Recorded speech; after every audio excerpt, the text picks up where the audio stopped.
a video game starring Craig, Daniel Craig.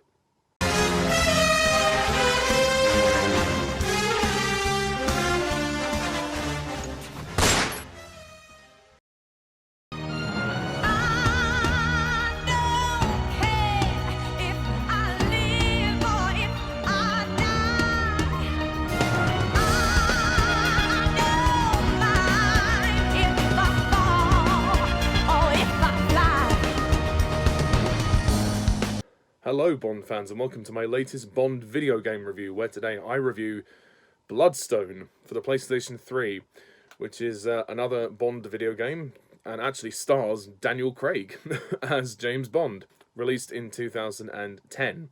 So Bloodstone, this is a very interesting game because this is the only Daniel Craig James Bond game to feature an original story. Well, unless you count 007 Legends, which I don't really count it, because it's just highlights of the other movies. So, yeah, but this is the Bond game with an original story, written by Bruce Firestein and Adam Foshko. But anyway, the basic plot of the story of the game is as follows. 007 is tasked with saving Great Britain from a maniac who's gotten his hands on military-grade bioweapons. So, Bloodstone, like I said with my previous Bond game reviews, I'm delving into the Bond video games because, well, I've reviewed the movies, well, apart from No Time to Die, in preparation for No Time to Die, which will, hopefully, fingers crossed, come out at the end of September in the UK and October in the US. Bloodstone. This game was actually quite fortunate enough to be sort of bridging the gap between Quantum of Solace and Skyfall. And it's the last game of Bond that actually did have an original story as far as I'm concerned. And how is Bloodstone? I really like it. I think out of the three that I've reviewed, this is definitely the best one so far. It's not perfect. I wouldn't call Bloodstone an absolutely brilliant game. I mean, if it was, then we would have had a sequel by now. But, you know, for what it is, it's pretty good, and it does a solid job of capturing the experience of a Bond movie. This is the closest I've felt of the Craig games, where I felt like I'm in a Bond movie, like I'm playing a Bond film, which is very interesting. The gameplay itself is pretty simple. It's basic, you know, you're shooting a lot of the time, and you're going into cover, and it's all third person, which is interesting, and it's done well. The melee is absolutely fine. I can't fault it. There's this cool little feature though called focus aiming, where if you take down 3 guys, you get 3 of these focus aims. You press the back button, you can immediately zip, and everything goes in slow motion. You can shoot 3 people at one time, stone dead. It's a pretty cool thing. You have to take down people with melee to earn them, but it's very easy to earn focus aims, and focus aims are really cool. They're a really great tool to use in a crisis, believe me. I suppose the gameplay is slightly repetitive, but then it is a Bond game, you know, what else are you gonna do? You also get to use the smartphone as well, which I think is kind of a cool gadget, and unlike Quantum of Solace, you actually do have a use for it, because you're scanning things, you're locating things on a radar. I mean, it's very basic in terms of what you use it for, but it's okay for what it is. And there's also the return of driving levels, yeah, which is amazing. Well, driving/vehicle levels. The first level, there's a boat chase, which is really cool, and there's also a few car chases as well, especially one on the ice, which actually is quite difficult at points. The controls can be a little bit difficult with the driving levels to maneuver them, especially if you're trying to use the handbrake and trying to turn round, and you never always have enough time to catch up with the person you're chasing. So it can be tricky, but it's not unbeatable. You can achieve these things, but yeah.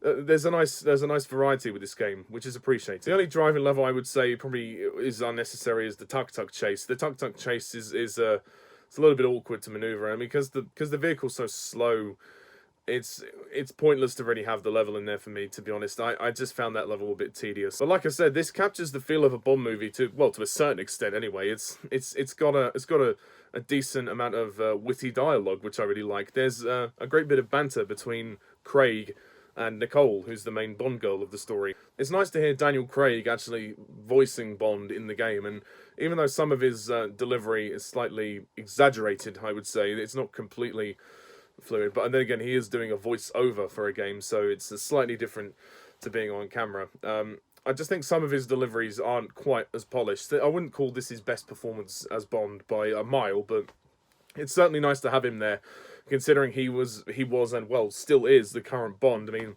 well, he won't be the current Bond for much longer, but Anyway, we also have Judi Dench and Rory Kinnear as M and Tanner. It's nice to hear Rory Kinnear's voice in this game as well. But Judi Dench definitely adds a lot to this game, even though she doesn't have many lines. It's certainly nice to have her. And again, it does kind of, like I said, create the atmosphere of a Bond movie, of a Daniel Craig Bond film. And yeah, I really appreciate that. I also like Joss Stone a lot as Nicole, who's the Bond girl. Turns out she's not all who she seems to be. She's basically, spoiler alert, in league with the bad guys. We don't find out to what end because sadly she's terminated.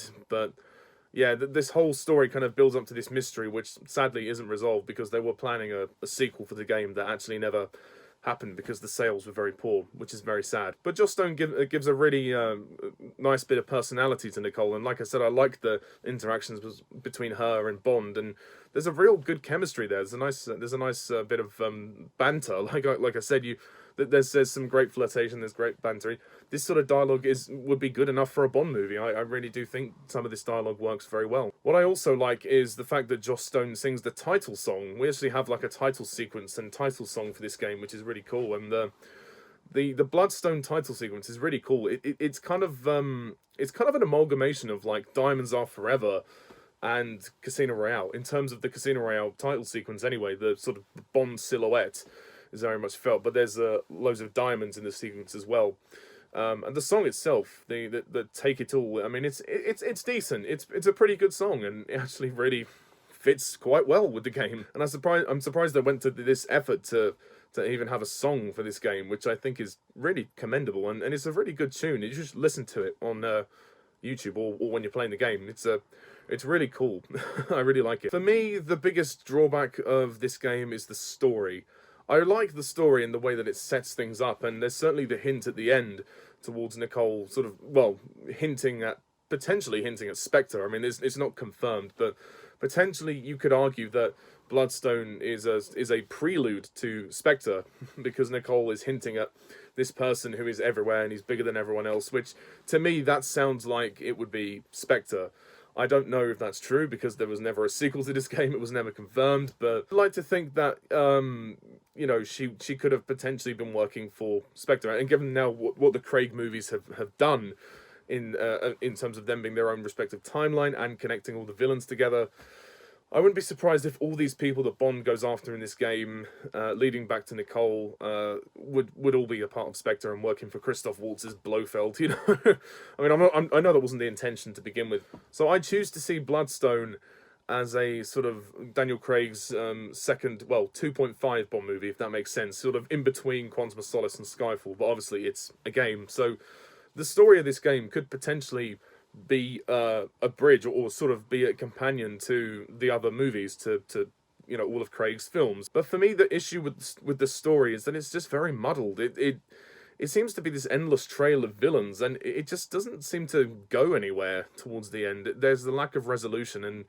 it almost becomes a little bit hard to follow. I know it's something to do with bioweapons, and Bond is going on this trail, and then he keeps basically going on this trail, and it's just setting up for something that never happened, which is a real shame. Had they known that they weren't going to get a sequel to the game, I'm sure the ending of the story would have worked out very differently. I just felt the ending was very anticlimactic. And look, I understand that the story is not the be-all and the end-all of a game. This is a game. People are just meant to play it and have fun, which is fine. But as a Bond fan, you just kind of think, well, I wish there was more to this, I wish there was a bit more to this. But I can't deny, every time I play Bloodstone, I do have a great time. And obviously Craig is my favourite Bond, so I definitely get a kick out of seeing him there, or hearing his voice. And there are some really great levels. There's a great level in a refinery. We start the game in Athens, so we go to Greece, Siberia, and various other places. It's a really good game. I also really like the soundtrack for this game. The soundtrack is really great, and it could be a great soundtrack for a Bond movie. It's that good. We have loads of characters like Burnin, Silk, Tedworth, Pomerov, Rack, Ping, Greco. Like, all these people, like, they're all part of this trail that Bond is going after, and yet it doesn't seem to amount to anything, which is a real shame. However, there is a point when, I believe it's Burnin, when Bond actually kills him, and it's a nice reference to the movie The Spy Who Loved Me, where he flicks his tie, and then the guy falls off the edge, and he says, "What a helpful chap." In this game, when Bond kills Burnin, he's like, "Oh no, I can't tell you anymore, like, I don't know anything else, or something like that. I like the fact that Craig sort of kicks him over the edge, and he says, oh, it's fine, I've got everything I need to know, or something like that. I can't remember the exact line of dialogue that he says, but it's a great cold kill, and I like that they kept that element of the character very much felt. I mean, this is a game, it's an action game, so you're playing the more darker, dangerous side of Bond. It's a good game, it's a very solid game, but like I said, the story is quite muddled in places, but it has some really cool features like the driving levels, the focus aiming, the combat is fine for what it is, the voice acting, it's very solid, and it's such a shame that it never got a sequel. And actually the online for this game, which I think has been taken down now, which is very sad, was very fun. You could do like team deathmatch and sort of like capture the flag. Well, it wasn't called capture the flag, but it was a similar sort of mode. It was good, and I played on it with my friend Jack, the film fanatic. So, Bloodstone, to basically sum it up, I think it's a solid game, and I would rate this game an 8 out of 10.